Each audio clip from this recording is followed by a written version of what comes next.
सूर्य को साक्षी रखकर वचन दूंगा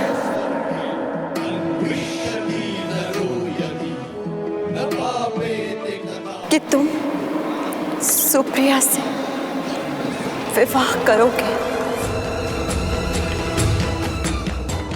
दान दो अंगराज, दान दो। सूर्य को साक्षी मानकर ये सूत पुत्र राधेकरण वचन देता है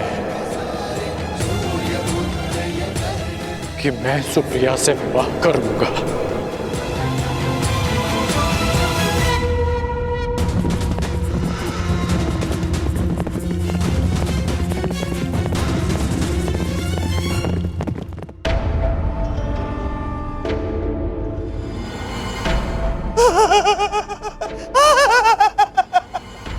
पक्षीदूत लौट आया है, अर्थात संदेश समय रहते मेरे होने वाले सम्राट को मिल चुका है।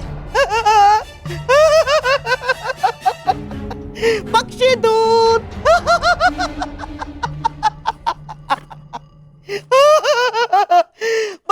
बस अब आशा है कि दुर्योधन सही निर्णय ले ले। प्रणाम मामाश्री। आओ आओ दुशासन। राधा दुर्योधन का कोई संदेश आया? संदेश? दुर्योधन जिस परिस्थिति में है दुशासन, उस परिस्थिति में संदेश महत्वपूर्ण नहीं। महत्वपूर्ण है तो केवल त्वरित प्रतिक्रिया। अब आशा है कि दुर्योधन बल का नहीं, बुद्धि का उपयोग करेगा। मामाश्री, भ्राता दुर्योधन किसी भी स्थिति को संभालने में पूर्ण सक्षम है। हाँ? समझ नहीं आता कि आप भ्राता दुर्योधन पर इतना संदेह क्यों करते हैं? क्योंकि दुर्योधन के नाम में ही युद्ध है दुशासन। उसे युद्ध के अतिरिक्त और कोई भाषा नहीं है। वो केवल लाहौकार के भांति बलपूर्वक हथौड़ा चलाने में ही विश्वास रखता है। परंतु भानुमति का ये विवाह प्रकरण स्वर्ण के भांति कोमल है। यदि यहाँ बुद्धि और धैर्य से काम नहीं लिया जाएगा तो सब कुछ हाथ से निकल जाएगा दुशासन। परंतु ये विवाह इतना महत्वपूर्ण क्यों है? अरे पांडव तो लाक्षागृह में ये बात किसी के कानों तक नहीं पहुंचनी चाहिए। परंतु यहाँ इस बंद कक्ष में कौन हमारी बात सुनेगा? यही तो तुम समझते नहीं हो दुशासन। सुनो, एक वृक्ष जितना बड़ा होता है उसकी परछाई भी उतनी ही बड़ी बनती है। और ये भीतियां जितनी ही बड़ी होती है उनके कान उतने ही बड़े हो जाते हैं दुशासन। परंतु इस विवाह की आवश्यकता क्या है मामाश्री? क्योंकि युद्ध में एक योद्धा एक नहीं अनेक शस्त्र लेकर प्रस्तुत होता है, ताकि एक टूट जाए तो वो निहत्था ना हो। मवेशियों को द्वार बंद हो जाने के पश्चात भी खूंटे से बांधा जाता है। क्यों? क्योंकि नियतिवश द्वार खुल भी जाए तो वो भाग ना सके। मैं अब भी कुछ नहीं समझा मामा। तुम्हें समझने की आवश्यकता भी क्या है दुशासन? है? जाओ, पुरोचन को अभी यहीं इसी समय मेरे सामने प्रस्तुत करो। जाओ।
दक्षिणा स्वीकार करें गुरुदेव। तुम्हारा अहंकार, उस पर विजय पाना शेष है जिसे मैं पाकर रहूंगा। आज मैं एक राजा का पिता हूं और तुम कुछ भी नहीं द्रौपद। इसलिए मैं भारद्वाज पुत्र द्रोण, हस्तिनापुर राजगुरु द्रोण, पांचाल का आधा राज्य द्रुपद को दान में देता हूं।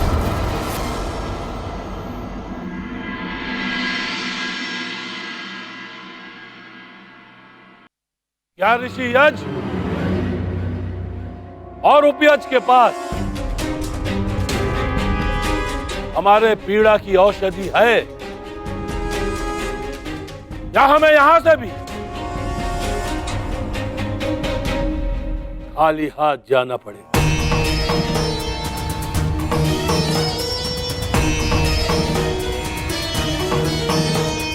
स्वागत है आपका पंचाल नरेश। नहीं नहीं, पांचाल नरेश नहीं। और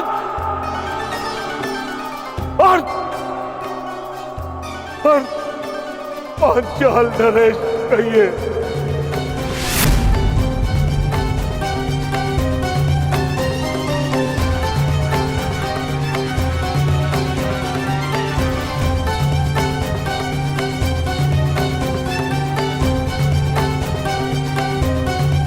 भ्राता यज को ज्ञात था कि तुम अवश्य आओगे द्रुपद। बोलो तुम्हें क्या चाहिए? मान की अग्नि ऐसी अग्नि है जो जल से नहीं, केवल अग्नि से बुझती है। प्रतिशोध की अग्नि से। प्रतिशोध चाहिए मुझे, प्रतिशोध। द्रोण का शव चाहिए मुझे, हस्तिनापुर का विनाश चाहिए मुझे, और उन्हीं बाणों से चाहिए जिन्होंने मेरे सम्मान को शत विशत किया है।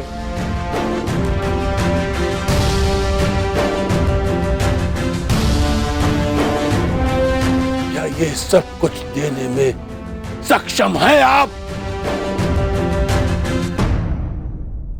याचक को उतना ही प्राप्त होता है जितने का वो अधिकारी होता है द्रुपद, और तुम इस प्रतिशोध के अधिकारी हो।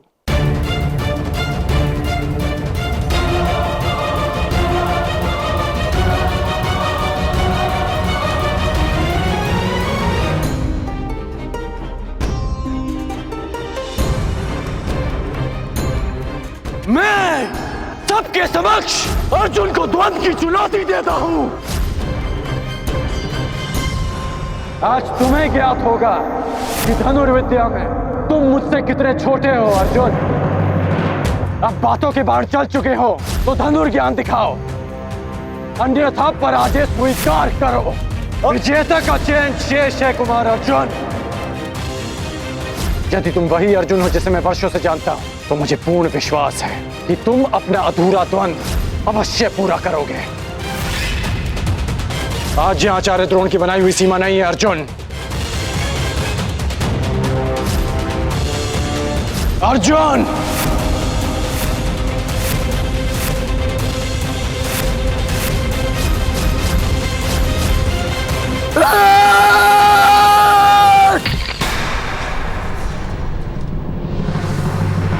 अर्जुन पुत्र, इतने व्यथित क्यों हो अर्जुन पुत्र?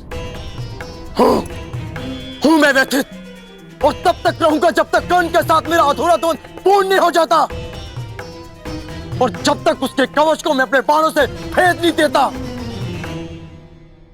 इतना क्रोध ठीक नहीं है पुत्र। कर्ण से इतनी शत्रुता क्यों? क्योंकि वो सदा रुकावट बनकर मेरे मार्ग में आ जाता है। एक कारण बताइए, क्यों मैं उससे बैर ना रखूं? क्यों मैं उसके नाश के स्वप्न ना देखूं? क्यों मैं उसके हृदय को अपने बाणों से भेद ना दूं? क्यों मैं उसके प्राण न ले लूं?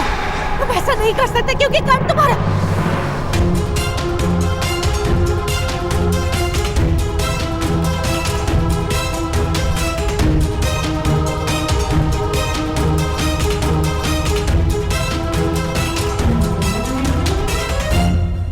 तुम ऐसा नहीं कर सकते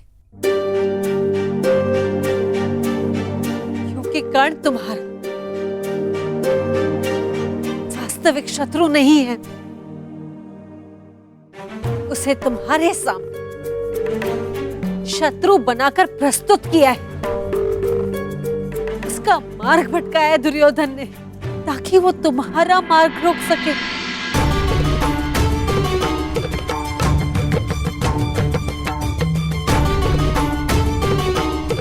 यही रंगभूमि में हो, भानुमति के स्वयंवर में भी यही हुआ।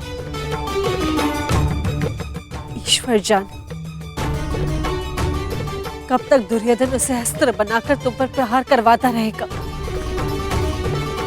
कब तक तुम कर्ण को दोषी समझते रहोगे, कब तक कर्ण दुर्योधन के कारण दुख सहता रहेगा।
प्रेम त्याग है, त्याग प्रेम है, फिर क्यों व्याकुल मन।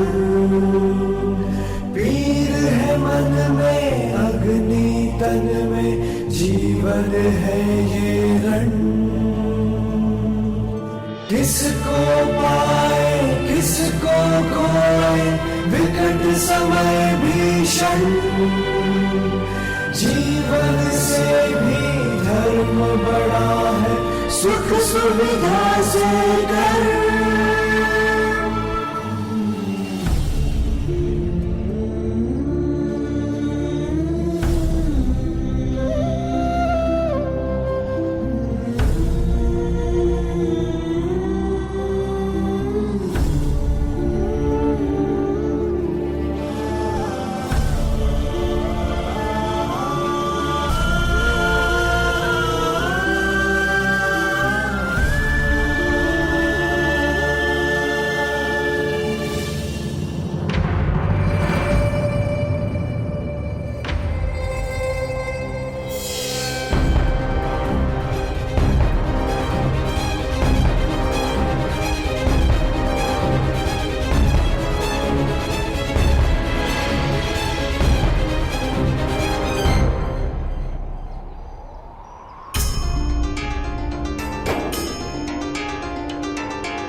हमारा प्रेम इन फूलों की तरह रहेगा जो सारे संसार को सुगंधित कर देगा।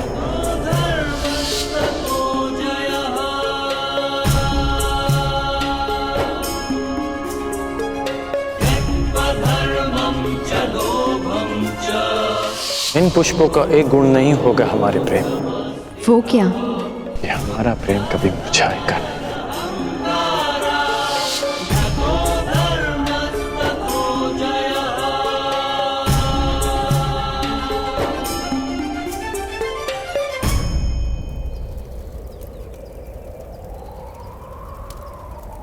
किसको पाए किसको खोए, विकट समय भीषण।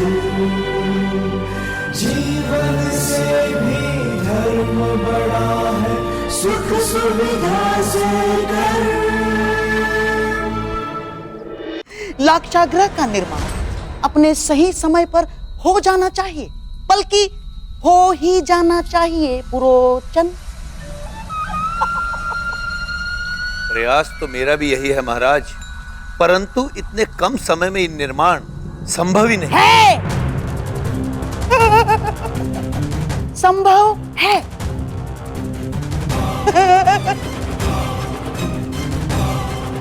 पुरोचन, आओ आओ समझाता हूं। लाक्षागृह का निर्माण अपने निर्धारित समय पर हो जाना चाहिए। हाँ, हो जाना चाहिए, नहीं तो पांडवों के स्थान कोई और अपने परिवार सहित उस लाक्षागृह में भस्म हो जाएगा।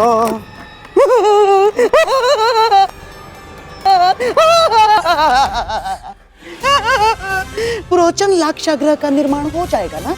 है? जी गंधार नरेश। भाई भाई कभी कभी ऐसा काम कर देता है जो साहस भी नहीं कर सकता। जाओ पुरोचन, पुरस्कार तुम्हारी प्रतीक्षा कर रहा है। जाओ जाओ। लाक्षागृह तो बन जाएगा, परंतु आवश्यक यह है कि दुर्योधन का भानुमति के साथ विवाह बिना किसी विघ्न के संपन्न हो जाए।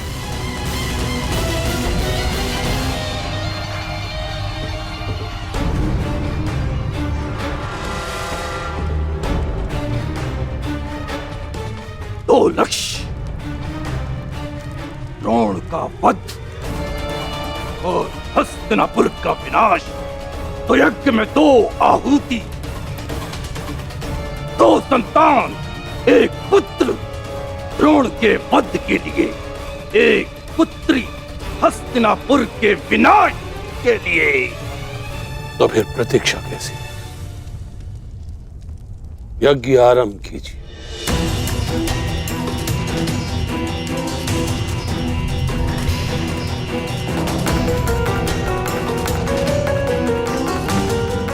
अपने जीवन के बचे हुए दिनों की उल्टी गिनती आरंभ कर दो।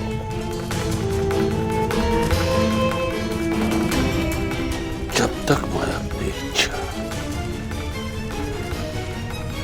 पूर्ण नहीं कर लेता, मैं इस यज्ञ से नहीं उठूंगा।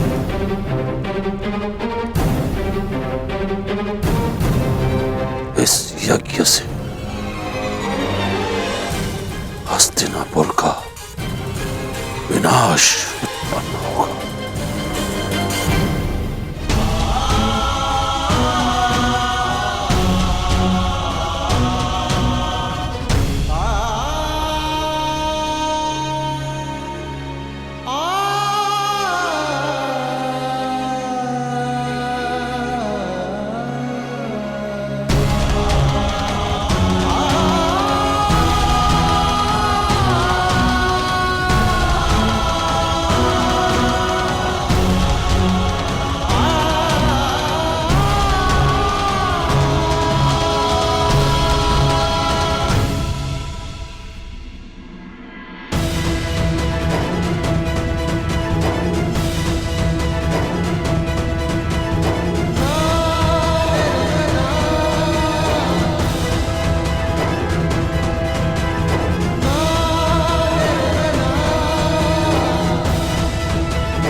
ठहरो दुर्योधन।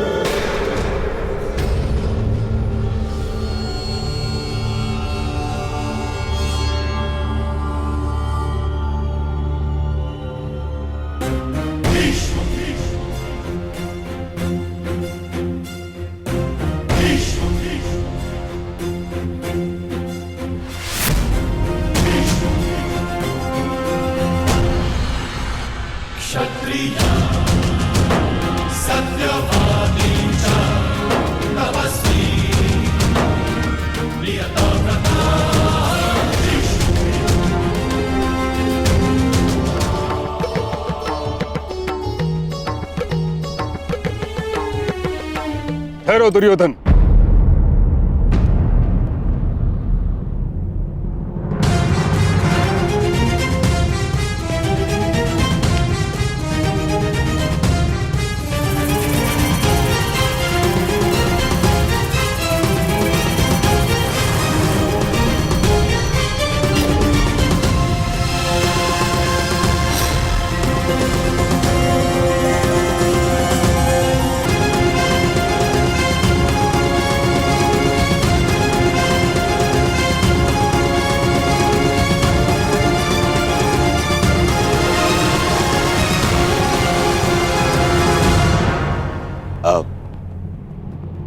आइए पितामह, मैं सौभाग्यशाली हूं कि मुझे मेरे विवाह में आपका आशीर्वाद मिलेगा। आइए।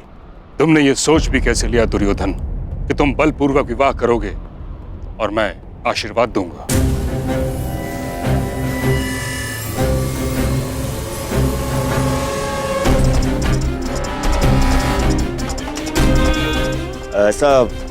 ऐसा नहीं है पितामह। ये विवाह भानुमति की सहमति से ही हो रहा है।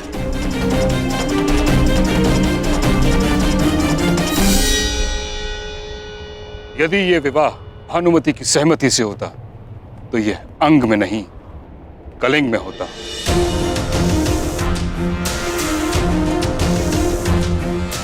तुम्हें हरण करने की आवश्यकता नहीं होती दुर्योधन।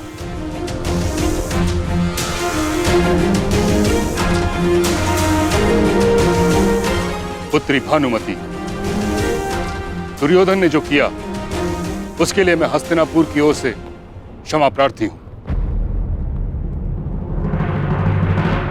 सच सच बताना पुत्री, क्या तुम ये विवाह किसी विवशता के कारण कर रही हो?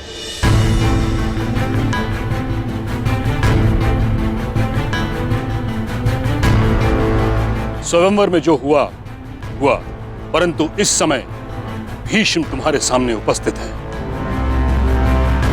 किसी से भयभीत होने की कोई आवश्यकता नहीं। यदि यह विवाह तुम्हारी सहमति से नहीं हो रहा तो मैं वचन देता हूं कि तुम्हें सम्मानपूर्वक कलिंग वापस भेज दिया जाएगा।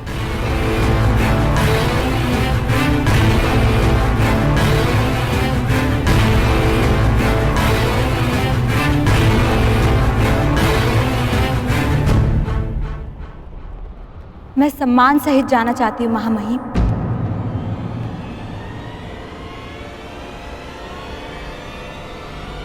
परंतु कलिंग नहीं, हस्तिनापुर।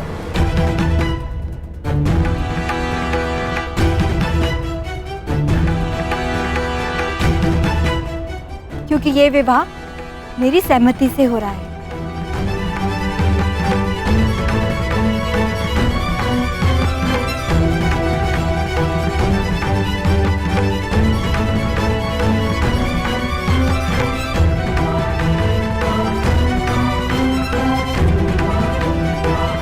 अब तो आप मुझे आशीर्वाद देंगे ना पितामह, और मित्रकर्ण को भी। मेरे साथ साथ आज वो भी दंपत्ति जीवन में प्रवेश कर रहा है।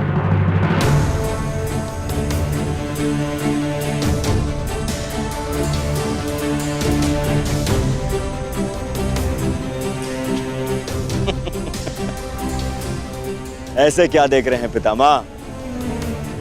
कर्ण कुछ ऐसा तो नहीं कर रहा है जो आज से पूर्व ना हुआ।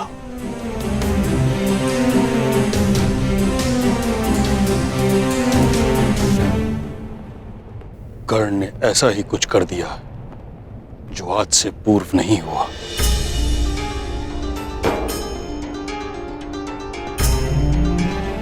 ये तुमने क्या किया कर्ण? अधर्मं च लोभं च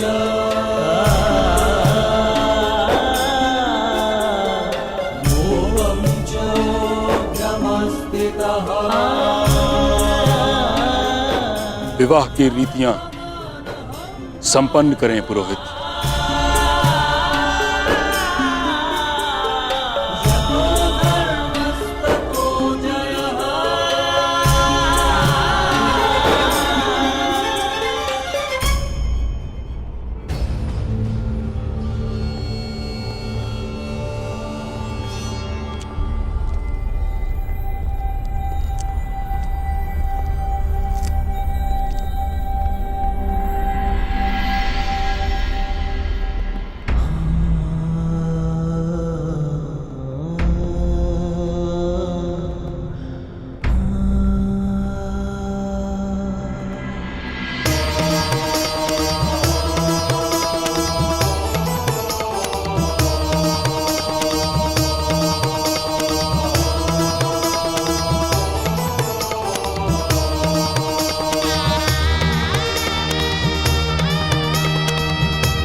आइए।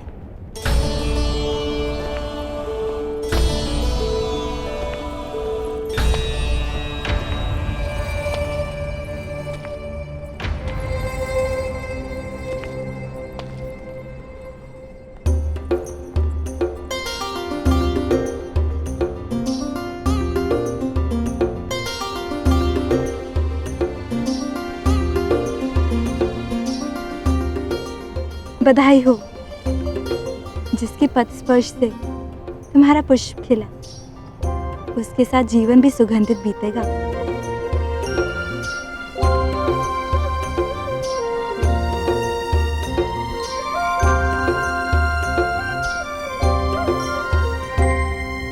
अंगराज कर्ण,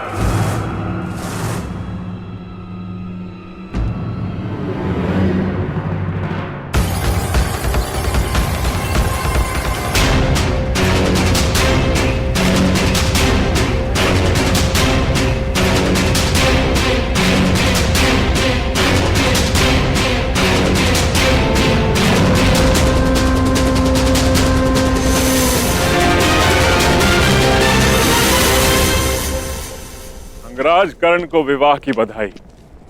जरासंध की शुभकामनाएं स्वीकार करो मित्र।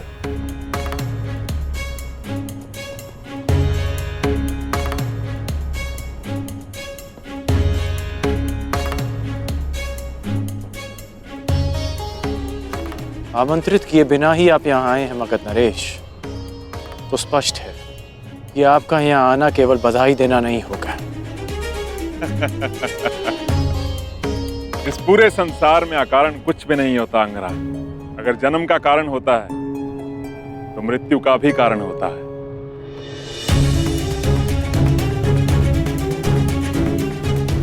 वर्षा आने का कारण धरा की प्यास को बुझाना होता है और अग्नि जलने का कारण घर्षण होता है। और दो लोग मित्रता भी इसी कारण से करते हैं, जो अपने शत्रुओं से अधिक बलशाली बन सके। मेरे यहां उपस्थित होने का भी एक कारण है, किंतु इतना समय है मेरे पास कि मैं तुम्हारे विवाह की औपचारिकताएं पूरी होने तक रुक सकूं। विवाह करो, कारण उसके पश्चात बताऊंगा।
मैं भुगतग्राम जा रही हूँ। मेरी चिंता मत करना, पिताश्री है मेरे साथ।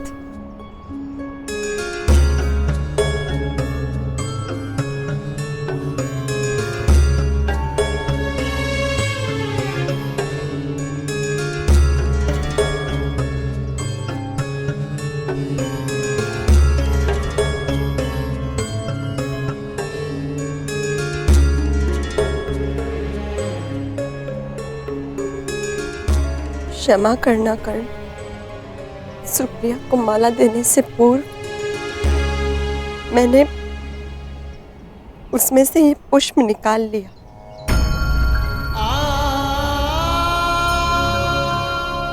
स्मरण है कर्ण, तुमने कहा था हमारा प्रेम पुष्प की सुगंध भाती है।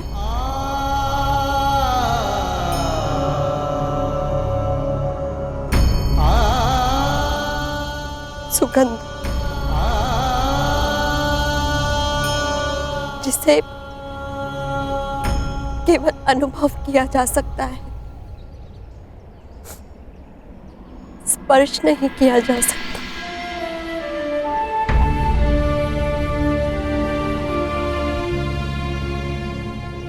जाओ कर्ण, अपने प्रसन्न गृहस्थ जीवन का प्रारंभ करो।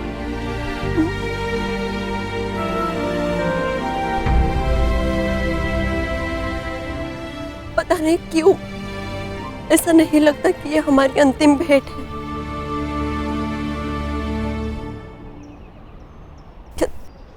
क्या तुम्हें नहीं लगता?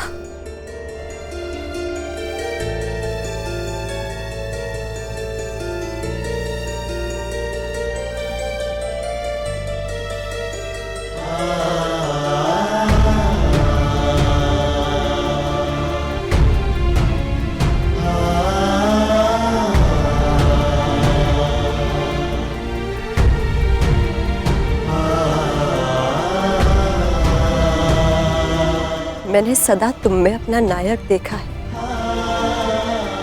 जिसके लिए उसका कर्तव्य सबसे महत्वपूर्ण है। सदा अपने धर्म पर टिके रहना, जो उचित लगे वही निर्णय लेना, ये मैंने तुम्हीं से सीखा है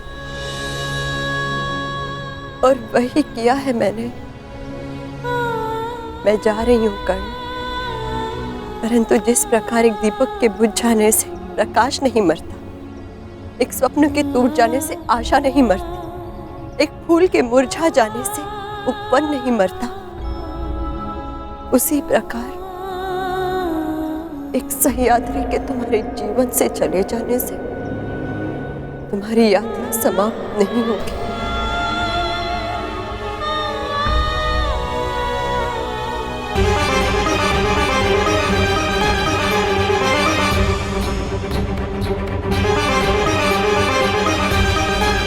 मुरझाए पुष्प की सुगंध पुष्प को खो देने का स्मरण कराती है। हमारा प्रेम सुगंध बनकर नहीं, एक पीड़ा, एक वेदना बनकर हमारे हृदय में हमेशा रहेगा।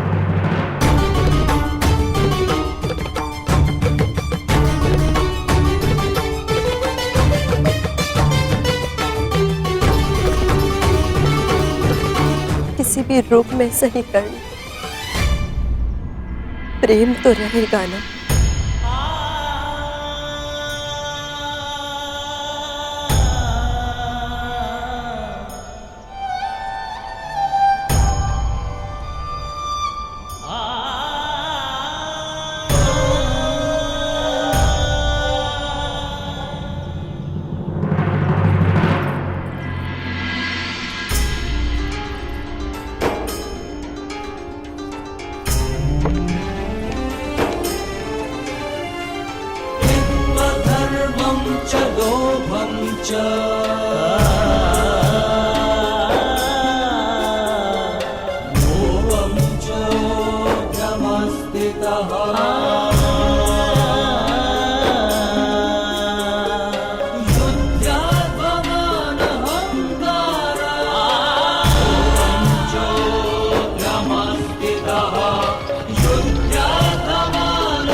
अपने आने का कारण बताइए मगध नरेश।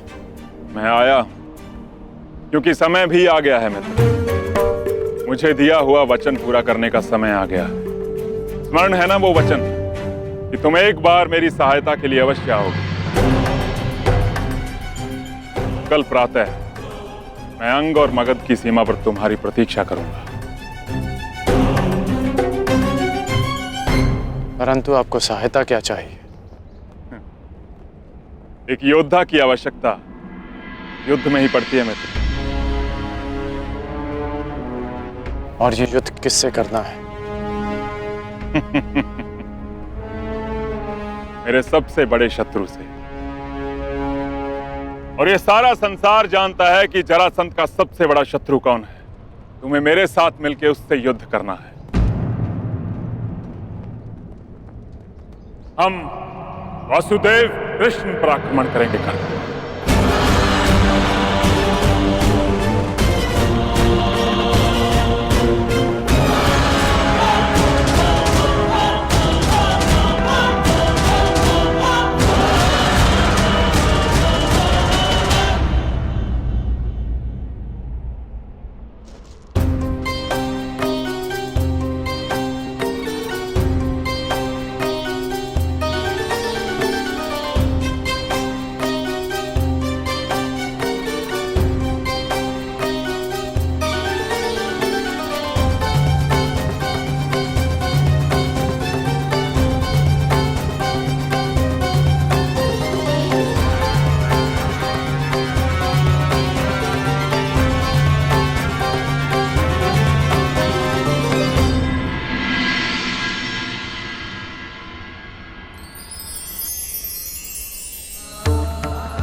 आप प्रार्थना करते हैं राधे?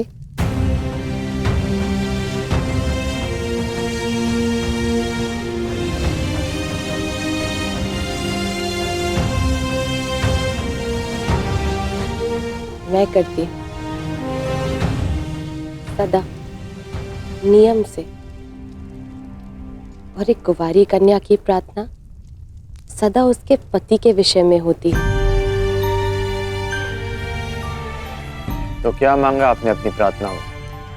यही कि मेरा पति ऐसा हो जिसके सामने आते ही मेरा शीश आदर से झुक जाए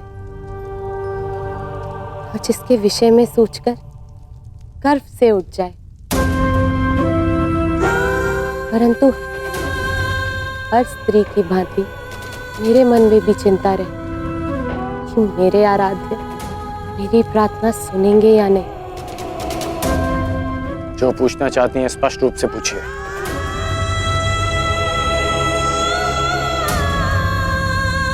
विशाली कौन है अंगराज?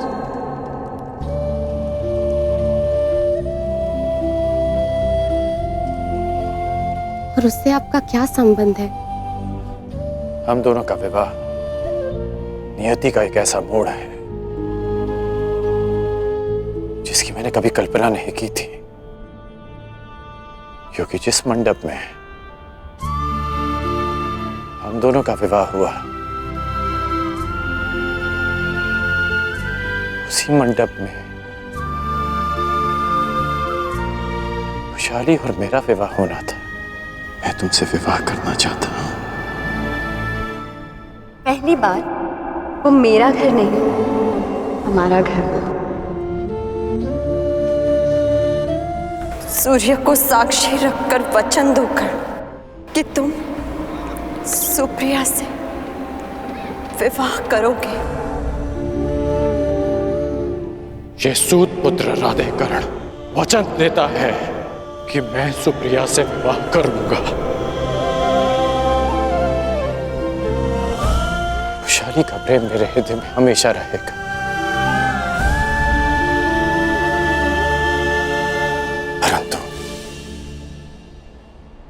पति का कर्तव्य है।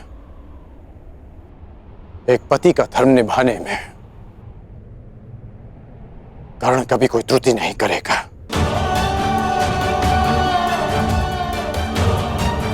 अब हम दोनों विवाहित हैं,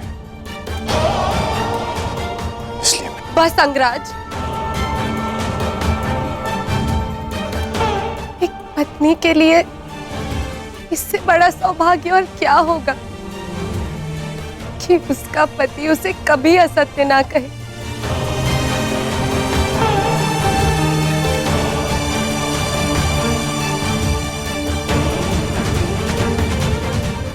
मेरे आराध्य ने मुझे मेरी पूजा का फल दे दिया। अंगराज, आपको भी उसी आराध्य की पूजा करनी चाहिए। प्रतीत होता है कि आपके आराध्य बड़े शक्तिशाली हैं। कौन है वो? कुछ कहते हैं कि वो देवों के देव हैं और कुछ उन्हें हमारी ही भांति मात्र एक मनुष्य मानते हैं, जो अजर नहीं, अमर नहीं, परंतु मेरे जैसे भक्तों के लिए वो मृत्यु, जीवन और जड़ से कहीं आगे है। आपने भी उनका नाम सुना होगा। वो है वासुदेव कृष्ण। कृष्ण, मुझे दिया हुआ वचन पूरा करने का समय आ गया। स्मरण है ना वो वचन कि तुम एक बार मेरी सहायता के लिए अवश्य आओगे। हम वासुदेव कृष्ण पर आक्रमण करेंगे।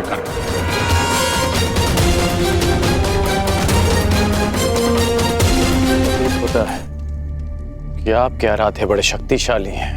कुछ कहते हैं कि वो देवों के देव हैं और कुछ उन्हें हमारी ही भांति मात्र एक मनुष्य मानते हैं। वो है कृष्ण, श्याम वर्ण के, जो जीवन के हर अंधकार को समाप्त करने में सक्षम है, जो अपने भक्तों की हर कठिन यात्रा में उनके सारथी है। लीला पुरुषोत्तम, मुरलीधर, कन्हैया।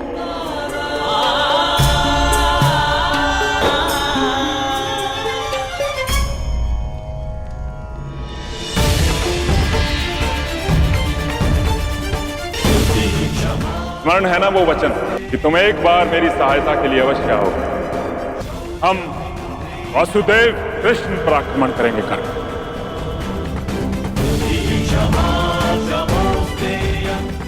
जिसे अपना आदर्श मानकर मैं समाज में परिवर्तन लाना चाहता हूं, उसी वासुदेव से युद्ध कैसे करूं? परंतु जरासंध को दिया वचन भी नहीं तोड़ सकता। मुझे वचन दो मित्र, तुम उस मायावी का मान मर्दन करोगे।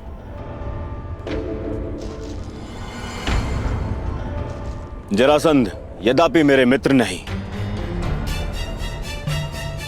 परंतु बहुत बड़ी भेंट दी है उन्होंने मुझे। कर्ण, वर्षों से कृष्ण जरासंध के साथ में खेल खेलते आ रहे हैं। इच्छा तो मेरी भी है कि मैं कृष्ण को पराजित होते हुए देखूं।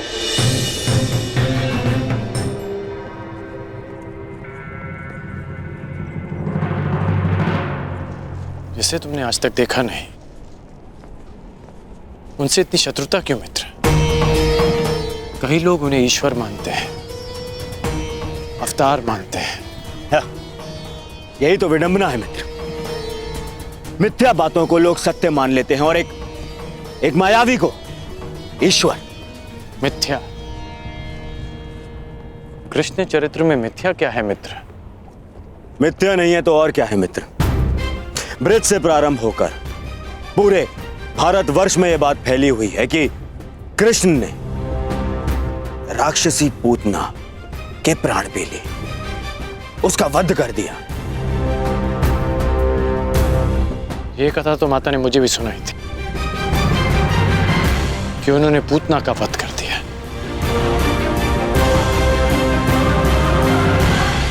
तुम ही बताओ मित्र, एक दूध मुहा बालक कैसे एक मायावनी राक्षसी का वध कर सकता है? एक दिव्य आत्मा के लिए, एक अवतार के लिए यह संभव भी नहीं मित्र। अच्छा, फिर तो तुम्हें उस कथा में भी विश्वास होगा कि घुटने पे चलते हुए कृष्ण ने अपने मुख में अपनी माता यशोदा को पूरे ब्रह्मांड के दर्शन करवा दिए।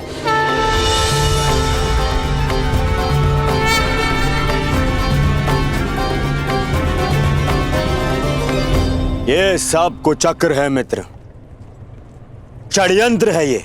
जानबूझ के ऐसे कथाओं का प्रचार किया जा रहा है ताकि उन्हें अवतार समझ लिया जाए, भगवान समझ लिया जाए उन्हें। कर्ण, तुम मुस्कुरा रहे हो मित्र, तुम ही बताओ, क्या इन घटनाओं का कोई भी साक्ष्य है जो इन्हें सिद्ध कर सके? मित्र, क्या सत्य है और क्या असत्य है, इस विवाद में मैं नहीं पड़ना चाहता। हो सकता है कि कृष्ण पर विश्वास करने वालों के पास कोई साक्ष्य ना हो, परंतु उनके विरोधियों के पास भी कोई साक्ष्य नहीं। कर्ण, न जाने क्यों आज तुम्हारी बातों में मुझे उस युधिष्ठिर के स्वर सुनाई दे रहे हैं। ऐसा नहीं है मित्र। चलो मान लिया कि यशोदा मां को भ्रम हुआ, हर माता को अपने पुत्र में ईश्वर का रूप दिखाई देता है, परंतु जब मथुरावासी इंद्र के कोप से पीड़ित थे तब कृष्ण ने अपनी कनिष्का उंगली पर पूरा गोवर्धन पर्वत उठा लिया था। कोई सामान्य मनुष्य नहीं हो सकता मित्र।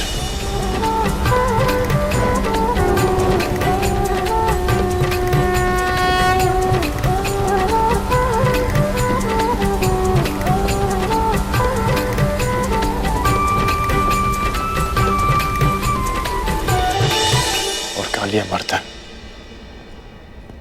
क्या यह भी भ्रामक प्रचार लग रहा है?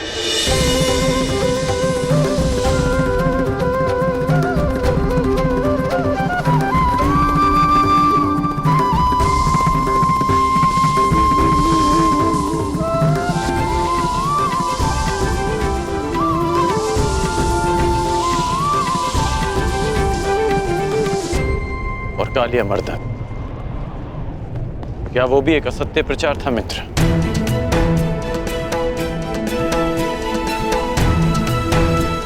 उस महाविषधारी, महाशक्तिशाली सर्प का अंत करने वाला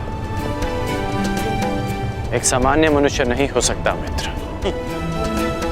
इंद्र को परास्त कर देने से कोई ईश्वर नहीं बन जाता मित्र। तुमने भी तो इंद्र को परास्त किया, परंतु तुम्हारा कोई भक्त नहीं, तुम्हें कोई ईश्वर नहीं मानता। उल्टा बचपन से लेकर रंगभूमि तक तुम्हें तो संघर्ष करना पड़ा है। और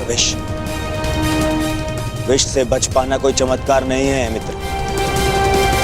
मैं भी बचपन से धीमे विष पे पला, तो क्या मैं स्वयं को अवतार घोषित कर दूं?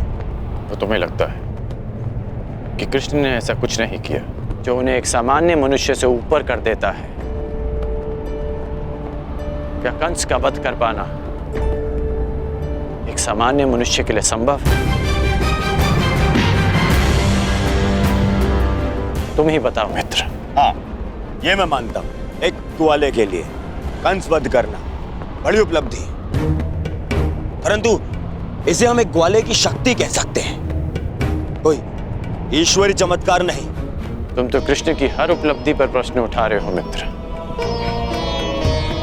हाँ, क्योंकि वो एक छलिया है, छल करने वाला, माया करने वाला, और कुछ नहीं। छलिया कहो या मायावी, परंतु उन्होंने जो किया अपने लोगों के शुभ के लिए, अपने लोगों के उत्थान के लिए किया। मेरी तो बचपन की इच्छा थी कि मेरी उनसे भेंट हो।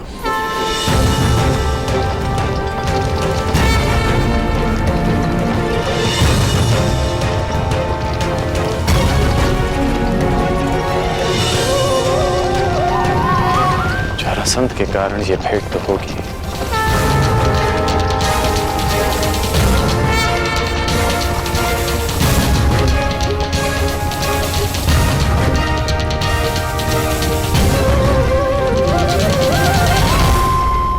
परंतु युद्ध क्षेत्र में इसकी मैंने कभी कल्पना नहीं की थी। मित्र, मत भूलो कि तुम्हें अपने वचन के लिए उस कृष्ण से युद्ध करना है, और अपने शत्रु से इतना प्रभावित होना विजय का लक्षण नहीं है। वो मायावी है, तुम्हारे भ्रम को तुम्हारे विरुद्ध अस्त्र बनाकर तुम्हें पराजित कर सकता है।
वो मायावी है, वो जहां अपने पांव रखे वहां सब कुछ परिवर्तित हो जाता है।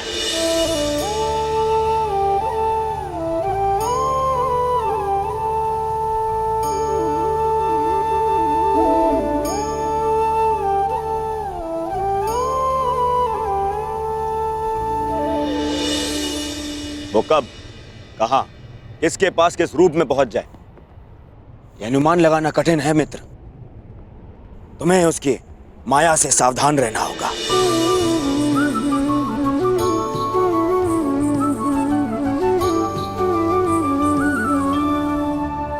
जिनकी प्रशंसा करते आया, कल उन्हीं से युद्ध करना होगा।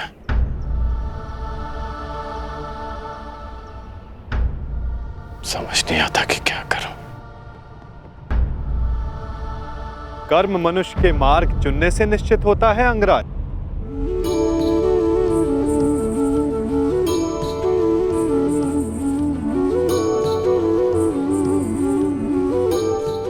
प्रश्न ये करना चाहिए कि मार्ग कौन सा चुना जाए।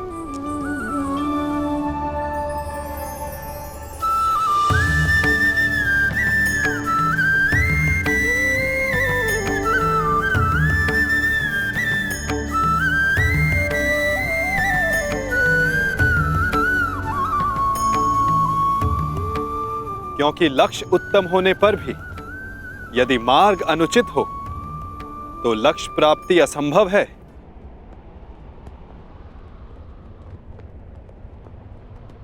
चुनने की कला धनुर्विद्या से अधिक कठिन है अंगराज।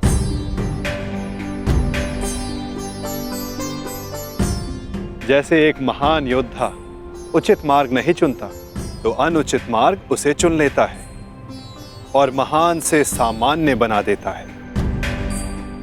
इसीलिए युद्ध, मित्र और शत्रु चुनने में सावधान रहना चाहिए। दो मित्रों के वार्तालाप में विघ्न डालने वाले तुम हो कौन? मैं कौन हूं वो महत्वपूर्ण नहीं, मैं क्या करने आया हूं वो महत्वपूर्ण है। हमारे कर्म ही हमारा परिचय बनते हैं। परिचय दो अपना, क्यों आए हो यहाँ? मैं नटवर हूं, महाराज जरासंध का दूत। अंगराज को उनके लक्ष्य तक पहुंचाने आया हूं, वहां ले जाने आया हूं जहां उन्हें होना चाहिए। बस, एक राजा को लाने के लिए एक राजा ही आए, यही उचित है। जाओ और जाके कह दो जरासंध से, जब तक वो स्वयं कर्ण को लेने नहीं आएगा, अंगराज कर्ण कहीं नहीं जाएगा। एक राजा को लाने के लिए जरासंध ने दूत भेजा है।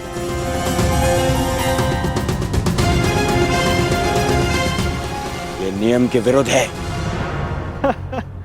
नियमों के विषय में हस्तिनापुर के महान राजकुमार दुर्योधन ने एक बात कही है। क्या वो बात आपने नहीं सुनी? क्यों? क्या कहा है कुमार दुर्योधन ने? यही कि नियम वो बनाते हैं जो शासन करते हैं, और उनको अपने बनाए हुए नियमों को पालन करने का बंधन नहीं होता। जिस तरह एक नदी अपना मार्ग चुनने से पूर्व किसी से पूछती नहीं, उसी तरह एक शासक अपने बनाए हुए नियमों को बदल सकता है। अब आप ही बताइए महोदय, क्या राजकुमार दुर्योधन ने कुछ अनुचित कहा?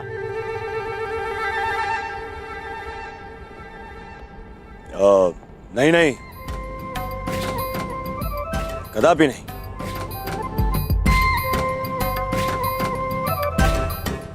दूत का कार्य है संदेश देना अंगराज, परंतु फिर से कहूंगा, चयन करने का उत्तरदायित्व तो आपका है।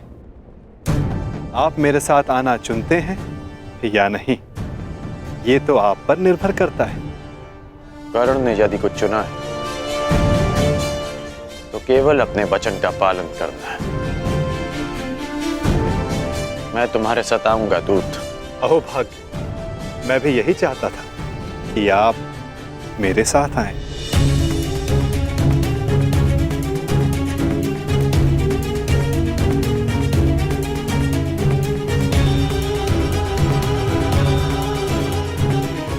जाओ मित्रगण, मुझे भी हस्तिनापुर जाना है एक आवश्यक कार्य के लिए।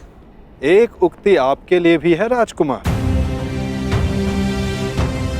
ईर्ष्या की अग्नि सबसे पहले ईर्ष्यालु को जलाती है।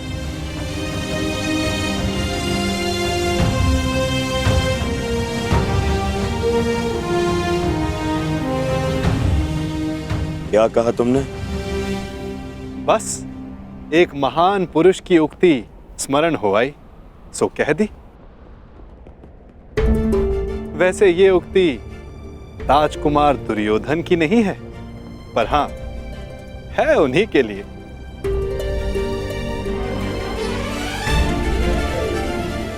आपका दूत आपकी प्रतीक्षा कर रहा है अंगराज।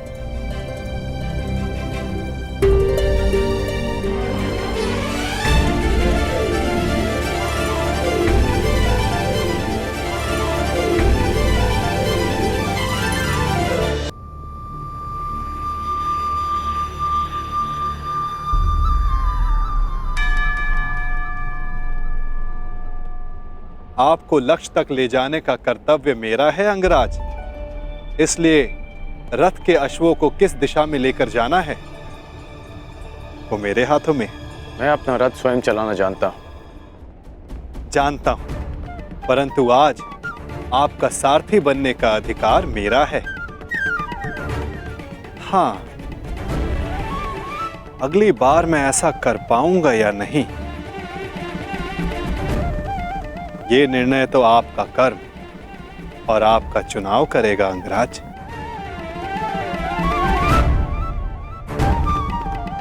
चलो नटवर, जरासंध मेरी प्रतीक्षा कर रहे होंगे। प्रतीक्षा केवल प्रारब्ध करता है अंगराज। कल को प्रारब्ध क्या रूप लेकर आए ये किसी को नहीं पता।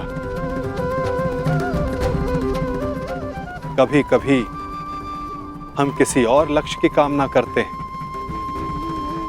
और हमें कोई और लक्ष्य चुन लेता है।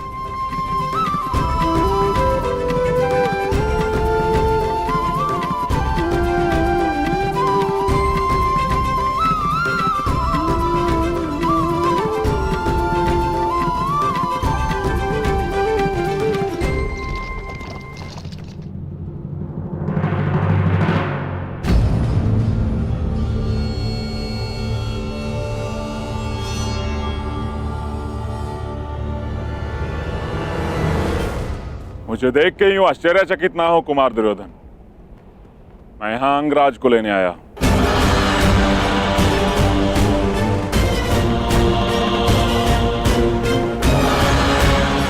परंतु अभी अभी आपका दूत कर्ण को अपने साथ में लेकर गया। दूत? परंतु मैंने तो कोई दूत नहीं भेजा। एक राजा को स्वयं राजा लेने आएगा, यही नियम है। नहीं भेजा? फिर वो कौन था जो कर्ण को ले गया?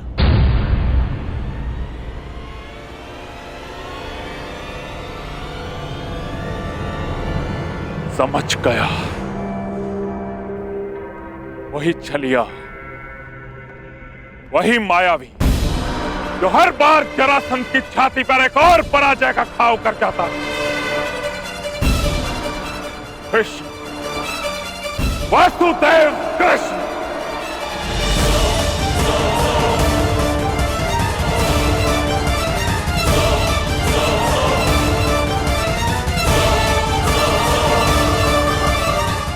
कृष्ण।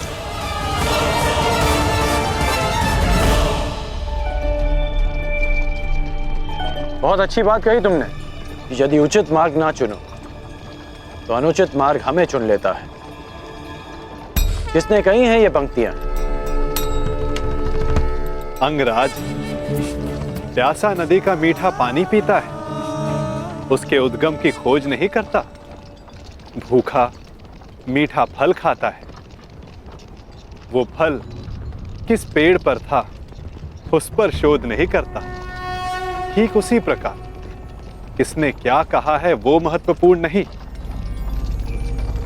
महत्वपूर्ण कुछ है तो ये कि कही गई बात समझ में आई या नहीं। किसने कहा है उसे ढूंढने निकलोगे तो समझ नहीं आएगा कि क्या करना है। समझ गए ना?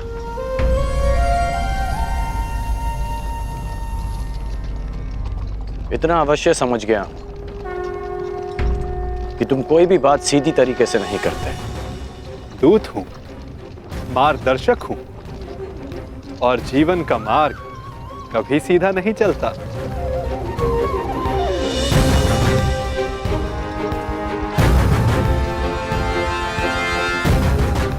पहले भी मैं मगध सीमा आ चुका हूं, परंतु यह मार्ग भिन्न क्यों लग रहा है? निसंदेह आपकी यात्रा इस युग की सबसे रोचक यात्रा होगी अंगराज। इसीलिए इस यात्रा में आपका सहयात्री बनना चुना है मैंने।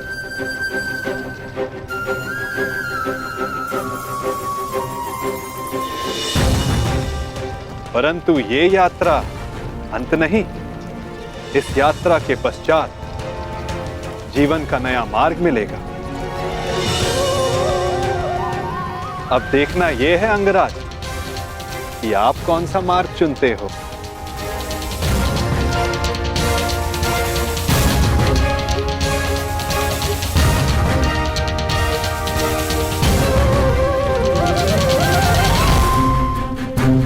पहले भी मैं मगध सीमा पर आ चुका हूं, परंतु यह मार्ग थोड़ा भिन्न लग रहा है। सीमांत का मार्ग निश्चित नहीं होता अंगराज। निश्चित तो उचित अनुचित होता है, अर्थात उचित दिशा निश्चित करना ही सत्य है।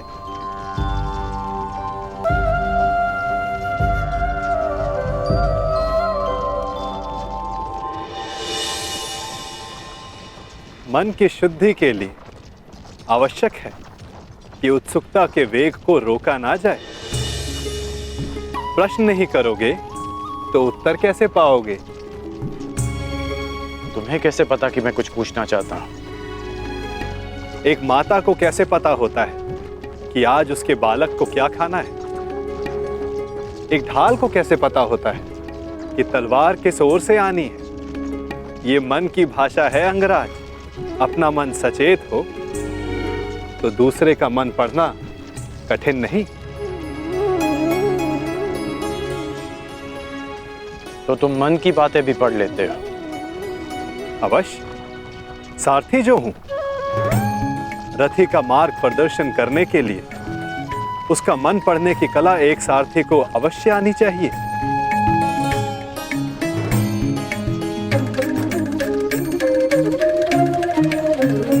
वैसे युद्ध करने में बहुत कुशल होना अंगराज? ये क्यों पूछा तुमने? ऐसे ही जो वासुदेव से युद्ध करने को उपस्थित हो उसका युद्ध कौशल तो विलक्षण होना चाहिए।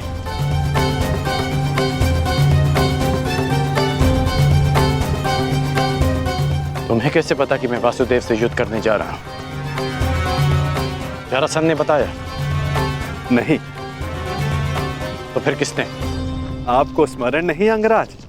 मैंने अभी कहा था, अगर सारथी का मन सचेत हो तो योद्धा का मन पढ़ना कठिन नहीं।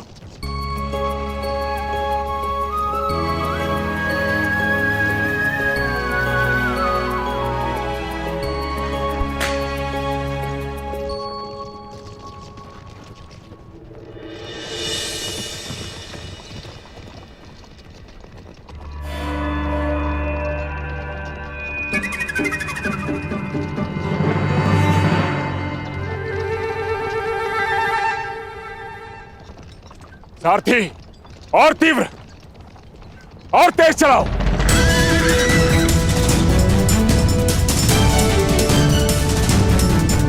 हो रहा, और तीव्र।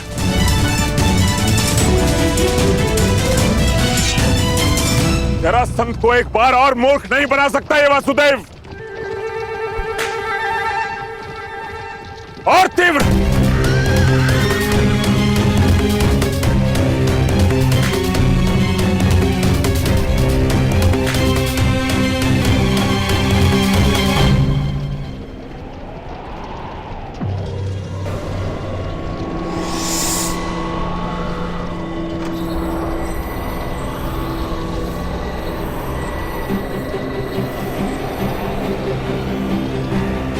कहां गया ये छलिया?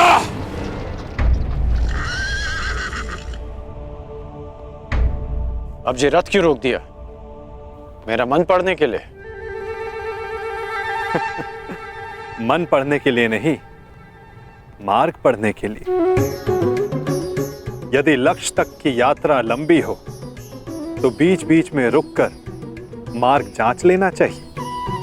भाप लेना चाहिए कि कहां के लिए निकले थे, कहां तक पहुंचे हैं और कहां जा रहे हैं, और ये यात्रा आवश्यक है या नहीं।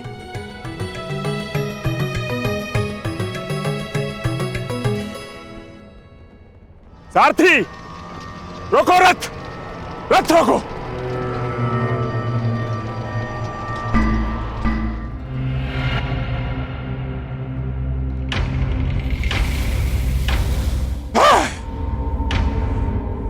फिर से जरासंध की आंखों में धूल चौंक गया ये कृष्ण, परंतु यह जरासंध भी हार नहीं मानेगा। चलो सारथी।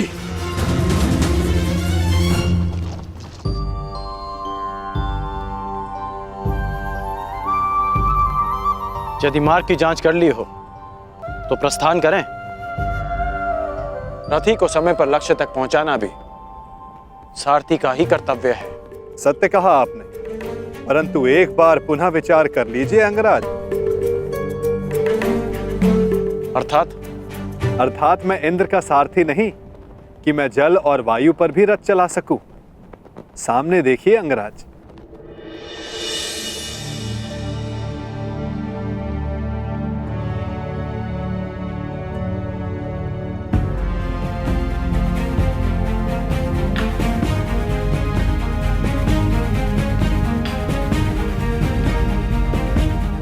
यहाँ नदी कैसे आ गई?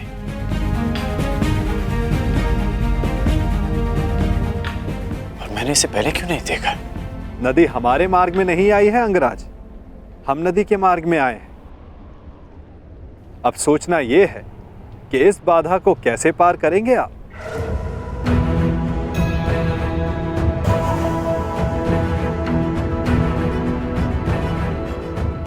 इस प्रश्न का मेरे पास क्या उत्तर हो सकता है? क्योंकि महारथी आप हैं, महान धनुधर हैं, दिव्य अस्त्रधारी हैं। सुना है आपके पास अग्निबाण भी है। क्यों ना एक अग्निबाण का संधान कर इस नदी को सुखा दें, ताकि हमें आगे बढ़ने का मार्ग मिल सके।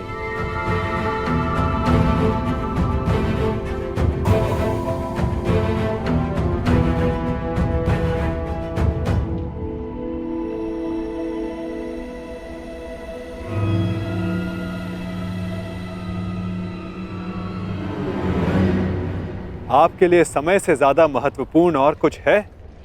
दुर्गम मार्गों में रथी का कर्तव्य बनता है कि वो अपने सारथी की सहायता करे। यदि रथी सहायता नहीं करेगा तो सारथी लक्ष्य तक उसे कैसे पहुंचाएगा समय पर?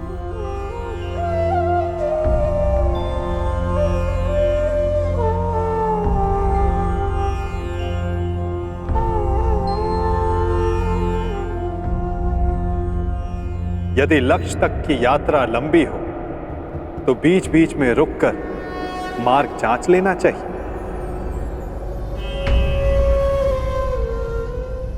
भाप लेना चाहिए कि कहां के लिए निकले थे, कहां तक पहुंचे हैं और कहां जा रहे हैं, और ये यात्रा आवश्यक है या नहीं। नहीं, कोई विवाह उत्सव नहीं मनाया जाएगा दुशासन।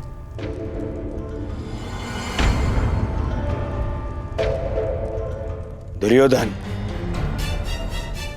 तब उत्सव मनाएगा जब उन पांडवों का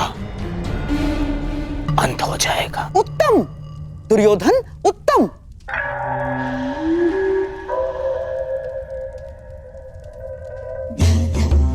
जो अपने लक्ष्य तक पहुंचने से पहले उत्सव नहीं मनाते, वो शीघ्र ही लक्ष्य साधते हैं। और तुम्हें उत्सव मनाने के लिए अधिक प्रतीक्षा नहीं करनी होगी।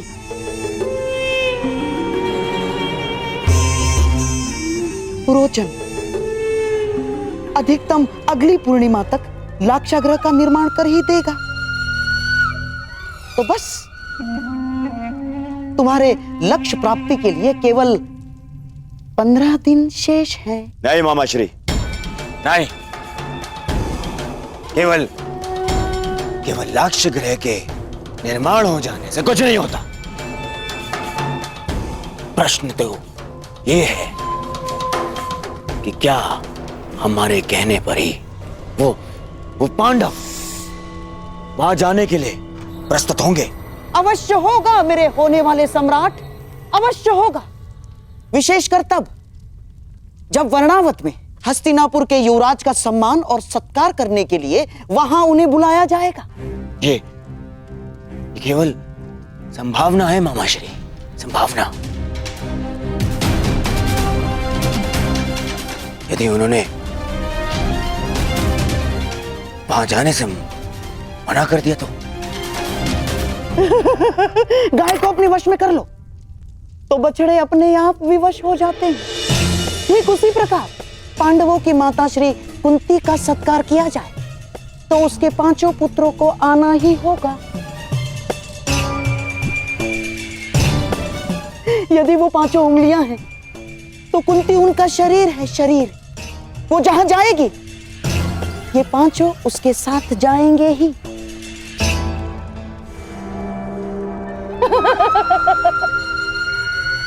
परंतु मामाश्री, वो लाक्षागृह है,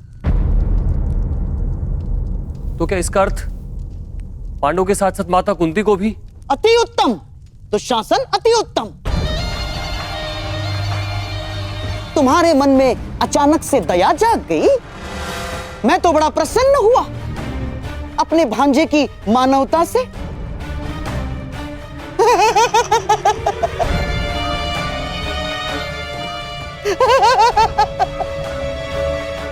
राजनीति में चने के साथ साथ घुन को भी पिसना होता है दुशासन। और हां, कुंती तो तुम्हारी माता समान है, तो उसे अपने पुत्रों के वियोग में व्यथित होने दोगे? क्यों ना उसके पुत्रों के साथ ही उसके आने वाले कष्टों का भी समापन कर दिया जाए।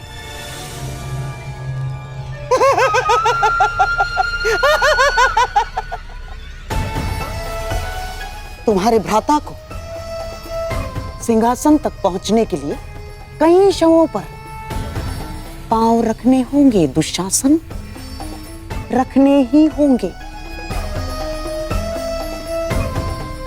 तो यदि 5 के स्थान पर 6 हो जाए तो उसमें अंतर क्या होगा दुशासन?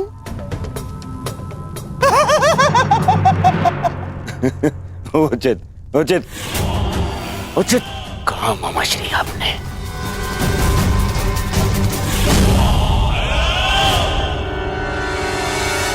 उचित कहा। ये उचित नहीं है। क्या उचित नहीं है अंगराज? अस्त्रों का प्रयोग। मैं योद्धा हूं, हत्यारा नहीं। यदि इस धारा को सुखा डाला तो इस जल के जीव जंतु मारे जाएंगे और निर्दोषों का वध मुझे स्वीकार नहीं। और अभी तुमने कहा कि यह नदी हमारे मार्ग में नहीं, हम नदी के मार्ग में आए हैं, तो नदी को सुखा देना उचित नहीं होगा। अति उत्तम। आशा है भविष्य में भी आपको ये बात स्मरण रहेगी अंगराज। मेरा तात्पर्य ये है कि अब हम रास्ता बनाएंगे कैसे? इस नदी को पार करना ही पड़ेगा अगर हमें समय पर पहुंचना है।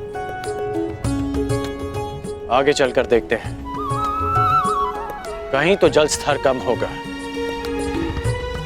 जहां से हमारे अश्व और रथ निकल सके। प्रस्थान करो। ठीक है, चलते हैं।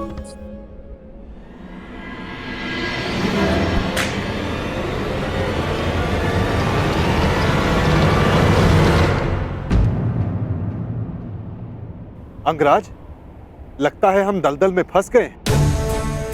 हमारा रथ फंस गया है अंगराज।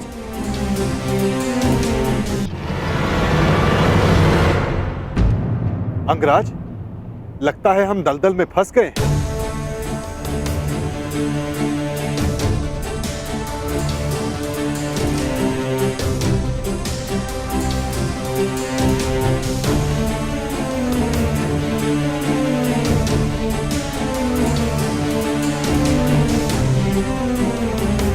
रथ से उतरो नटवर, अन्यथा तुम्हारे भार से यह चक्र भूमि में और धंस जाएगा।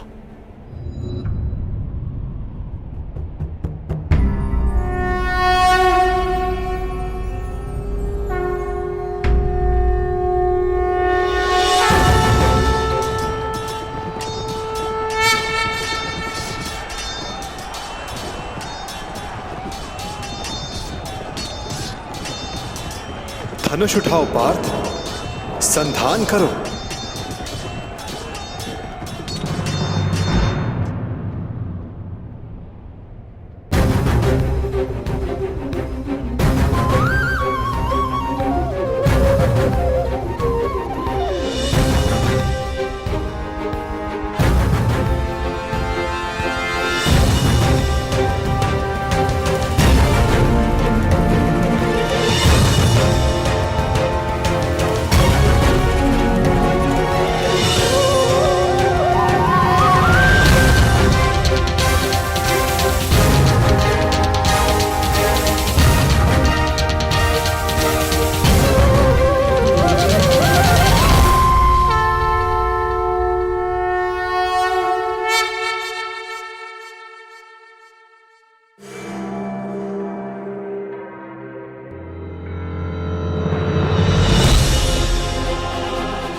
अब हमें शीघ्रता करनी चाहिए। वर्तमान के कर्म भविष्य में फलदायी होते हैं अंगराज। कोई ऐसा कार्य मत करना कि भविष्य पीड़ादायी हो। तुम कभी कोई सीधी बात क्यों नहीं करते? सीधा ही कह रहा हूं अंगराज। आपका भविष्य युद्ध है और युद्ध पर समय पर पहुंचने के लिए नदी सुखाने के अतिरिक्त आपके पास कोई और मार्ग है?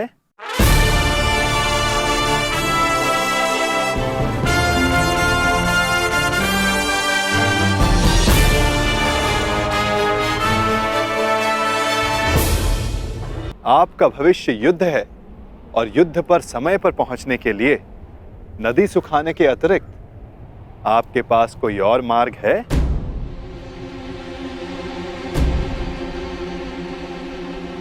मार्ग है। तुमने उचित कहा कि मैं धनुर्धारी हूं।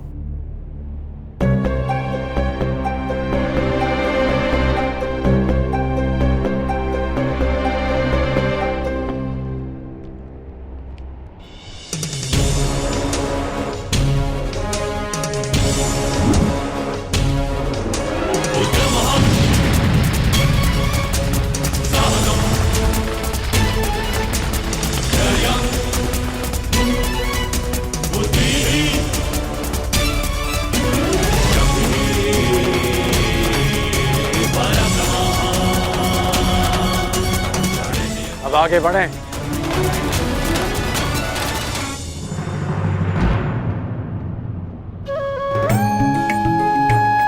निर्दोषों की प्राणों की रक्षा के लिए अपना लाभ छोड़ देना अच्छा लक्षण है कौंताय।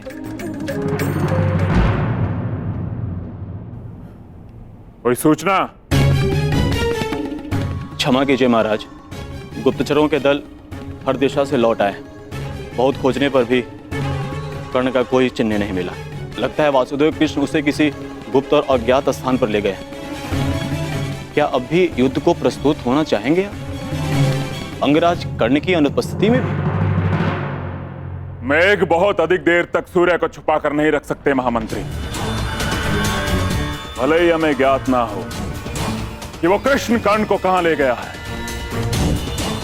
परंतु हमें यह विश्वास अवश्य है कि कर्ण युद्ध के नियत समय पर युद्ध क्षेत्र में अवश्य पहुंच जाएगा, क्योंकि युद्ध की चुनौती और वचन की पूर्ति, इन दोनों को कर्ण कभी नहीं टाल सकता। युद्ध की तैयारियां करो। कल सूर्योदय होते ही जरासंध कृष्ण का दलन करने को प्रण करेगा। मगध नरेश की! मगध नरेश की! मगध नरेश की! मगध नरेश की! मगध नरेश की! मगध नरेश की! मगध नरेश की! मगध नरेश की! मगध नरेश की!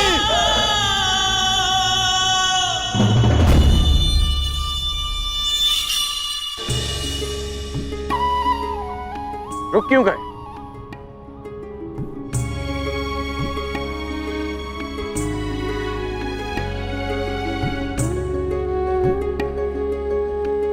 अरे रथ से क्यों उतर गए? नटवर!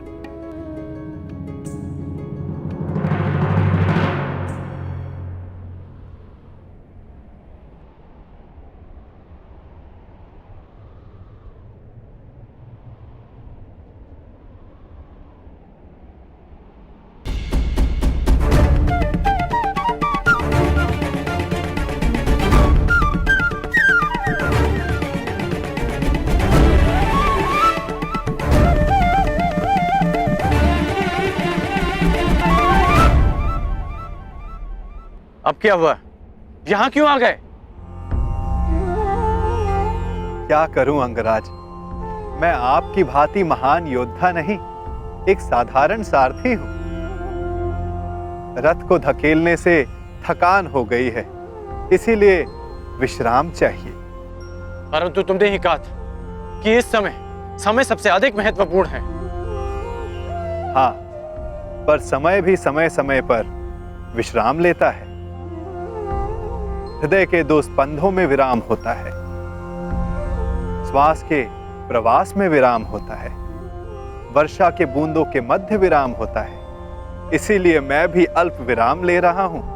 यदि समय विपरीत होता तो मैं विश्राम नहीं करता, गहन निद्रा में होता, लंबी निद्रा में।